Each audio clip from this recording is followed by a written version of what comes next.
Good morning friends. जैसा कि YouTube पे एक वीडियो मैंने अपलोड की थी, शिक्षा विभाग आंगनबाड़ी में एक बीए बेस वैकेंसी थी, जिसके संबंध में ये वीडियो थी। देखिए नया पद हमारे यहाँ पे सृजित हुआ है वो शिक्षा विभाग और आंगनबाड़ी में। तो भारत सरकार के द्वारा जो प्रोजेक्ट अप्रूवल बोर्ड शिक्षा मंत्रालय का है, उनके अंतर्गत कुल 111 नए पद सृजित किए गए हैं। सामान्य रूप से जो को-लोकेटेड आंगनबाड़ी हैं, जो बेसिक के विद्यालय के साथ हैं, और इसके साथ साथ जो पीएमसी विद्यालय हैं, वहाँ पे जो प्री प्राइमरी स्कूल्स हैं, उनके लिए कुल 5 तरह के पद सृजित किए गए। ठीक है, जैसे ये वीडियो एक डीएम साहब ने जारी की है और इसमें वैकेंसी किस तरह से आपको अप्लाई करना है, कौन से विभाग में, किस ये योग्यता क्या क्या होनी चाहिए, उसके संबंध में थोड़ा सा आपको विस्तार जानकारी दे देता हूँ कि कैसे आपको अप्लाई करना है और कैसे जॉब को आपको हासिल करना है। तो जैसे कि मैंने आपको बताया, ये अखबार की एक कटिंग है, तीनों अखबार में आई थी, हिंदुस्तान, दैनिक जागरण, अमर उजाला में। ठीक है, तो इसमें जो 90 पद सृजित हुए हैं, इसमें आपकी योग्यता आप खासतौर पर ध्यान रखना कि ग्रेजुएशन में, स्नातक में आपका जो है गृह विज्ञान होना आवश्यक है और कम से कम 50% होना चाहिए। ठीक है, दूसरा आरक्षित वर्ग के लिए 5% की इसमें छूट भी है। ठीक है, अगर ये नहीं है तो इसके लिए दूसरा एक उन्होंने ऑप्शन ढूंढा था अथवा में कि नर्सरी अध्यापक शिक्षा, एनटीटी और सिटी नर्सरी, डीपीएसई का कम से कम 2 वर्ष का ये एक डिप्लोमा होता है या समकक्ष योग्यता जो भी हो, एनसीटीई से मान्य हो। ठीक है, वो होना चाहिए आपके लिए।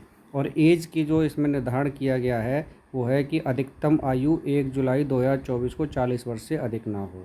ठीक है, कम का इसमें जिक्र नहीं किया है, लेकिन अधिकतम का इसमें जिक्र किया है। तो ये जो हमारे पद हैं, इसमें हैं ये 90 पद। ठीक है, दूसरे प्रकार की इसने 6 वैकेंसी हैं इंजीनियर एंड वर्कशॉप ट्रेड, तो ये आईटीआई होना चाहिए संबंधित में। ठीक है, दूसरी 5 और हैं, एक एनर्जी एंड इन्वायरमेंट ट्रेड में, तो इसमें भी आईटीआई होना चाहिए कुछ संबंध में। और एक 5 है हमारी जो एग्रीकल्चर, नर्सरी एवं गार्डनिंग, तो इसमें बीएससी एग्रीकल्चर होना आवश्यक है। ठीक है, और एक है होम एंड हेल्थ ट्रेड हेतु 5 वैकेंसी। ठीक, तो इसमें आपका ये भी बीएससी होम साइंस होना चाहिए या आईटीआई होना चाहिए। ठीक है, और इसमें जो है हिंदी और अंग्रेजी दोनों बोलने की, लिखने की और बोलने की दक्षता हो। ठीक, इसमें न्यूनतम आयु देखिए नीचे निर्धारण खोल दिया है क्लियर कि न्यूनतम 21 वर्ष और अधिकतम 40 वर्ष होना चाहिए। तो चलिए बात कर लेते हैं कि ये आखिरकार हमें अप्लाई कहाँ से करना है और किस तरह से इसको जो है हम अप्लाई कर सकते हैं। देखिए, जब हम गूगल में जाएंगे तो सबसे पहले हमें सेवा योजना डालना है, और सेवा योजना जब डालेंगे तो पहला जो लिंक आपका आएगा वो रोजगार संगम sevayojan.up.nic.in। तो सबसे पहले आपको इस साइट पे जाना है और इस साइट पे जाने के बाद आपको यहाँ पे पहले अपनी एक आईडी क्रिएट करनी है। जैसे आप साइट से क्लिक करेंगे तो ये नीचे लिखा आ रहा है यहाँ पे, ये न्यू अकाउंट। ठीक है, तो अगर आप न्यू अकाउंट पे क्लिक करते हैं तो नीचे फिर एक ऑप्शन और खुल जाएगा जॉब सीकर।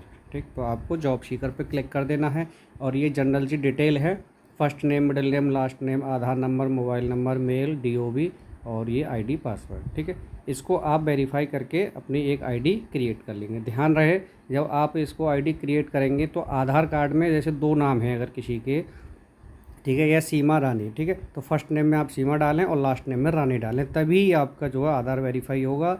अगर आप एक जगह फर्स्ट नेम में ही डाल दिए सीमा रानी तो आधार वेरीफाई नहीं होगा। ठीक है, इसको जब आप वेरीफाई कर देंगे, पूरी डिटेल वेरीफाई करेंगे, तब उसके बाद आपका अगला जो कदम होगा उसके लिए आपको इसके मेन होम पेज पर जाएंगे।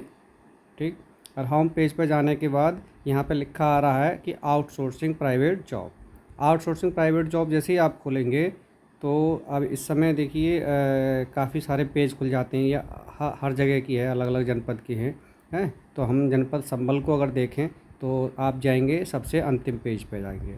ठीक है, और अंतिम पेज पे जब आप खोलेंगे तो यहाँ आपका देखिए लिखा आ रहा है ये bachelor of home science, basic शिक्षा विभाग, यहीं पर सारी वैकेंसीज़ हैं। और इसको खुलने में अभी समय है क्योंकि सुबह के 9 बजे हैं लगभग, तो अभी समय है।